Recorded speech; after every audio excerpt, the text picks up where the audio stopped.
I once planned a secret trip for my wife. Didn't tell her the destination. She was excited. Told her to pack for 2 days. While packing the clothes, she held a shirt and asked, "Is this shirt going to work for you?" Without thinking, I said, "Oh no, that's the same shirt I always wear to Orlando. Not again now." She said, "Oh, so that's Orlando." Surprise ruined.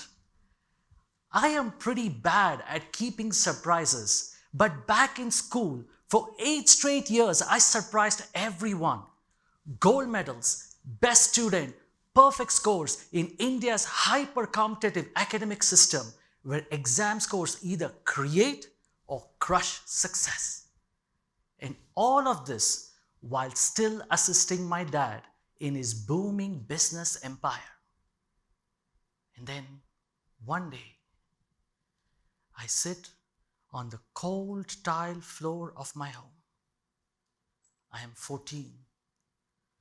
The silence is smothering me.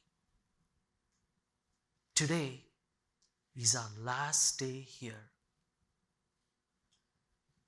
The market turned and my dad's business collapsed. Everything my family built, financial status, home, is all gone.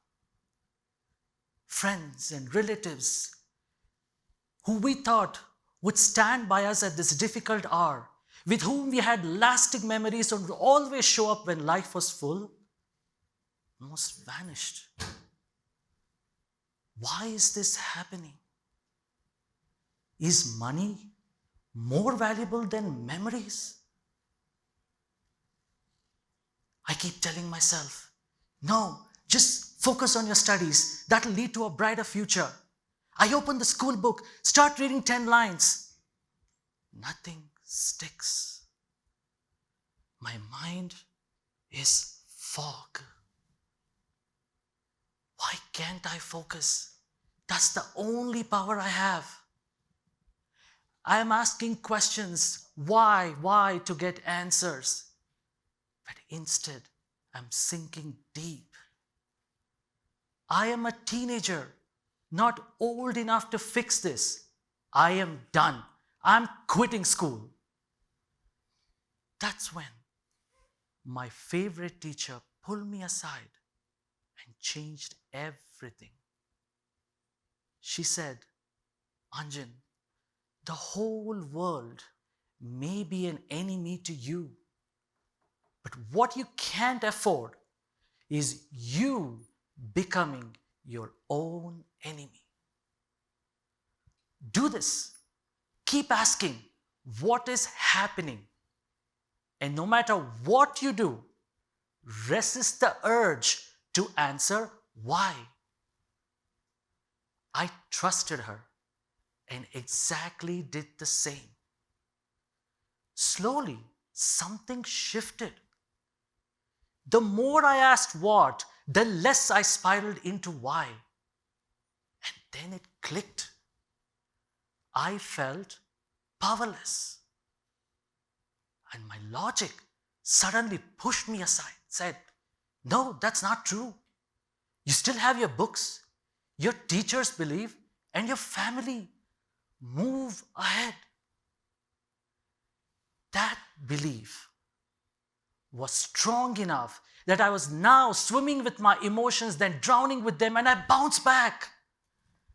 Not because I asked, not because I found an answer, but because I asked the right question.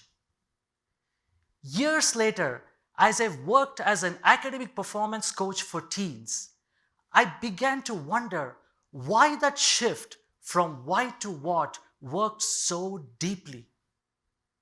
And what I found confirmed it emotionally and scientifically.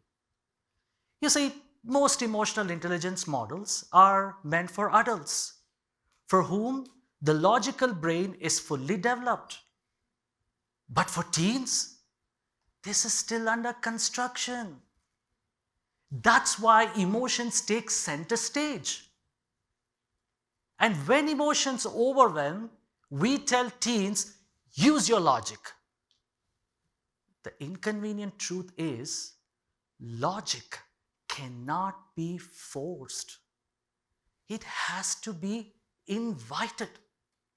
And only emotions can do that. When emotions overwhelm and teens ask, what is happening? Their mind goes into a listening mode where emotions are actively heard and acknowledged. That's what they crave for. And when that happens, they stop fighting for attention. They step back, allowing the logic to come forward. Research exactly confirms that.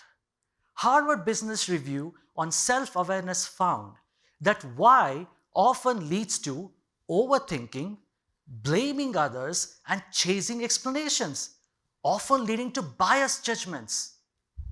Whereas what trains the mind to objectively look for patterns and possibilities to move forward.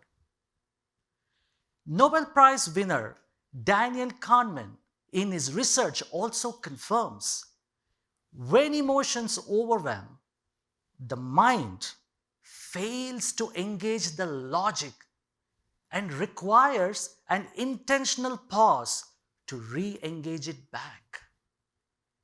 In my experience, what is that intentional pause? A psychological bridge that makes emotions and logic stop clashing and start collaborating.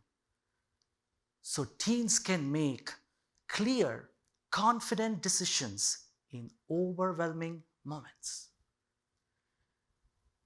So if you're a teen or have a teen in your life, grab your phone and make a note to practice asking what's happening every day.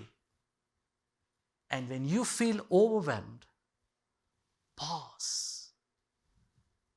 Don't rush to explain or escape. Ask what is happening until emotions step aside and logic rises. Gently to ask, how do we move forward?